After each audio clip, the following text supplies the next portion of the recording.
Hi everyone, my name's Charlotte. I'm here at the Squim Library today of the North Olympic Library System, and today we are going to do a counting song. A lot of the counting songs count down from 5, but when you're learning your numbers, it's always good to practice counting up, as in 1, 2, 3, 4, 5.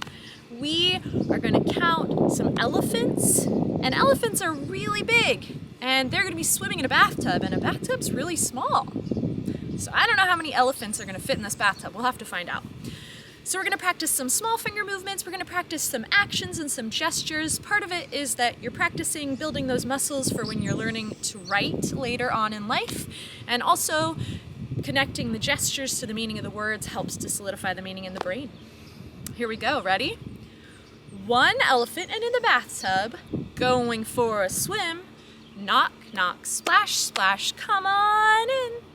2 elephants in a bathtub, going for a swim, knock, knock, splash, splash, come on in. 3 elephants in a bathtub, going for a swim, knock, knock, splash, splash, come on in. 4 elephants in a bathtub, going for a swim, knock, knock, splash, splash, come on in. 5 elephants in a bathtub, going for a swim, knock, knock, splash, splash, they all fell in.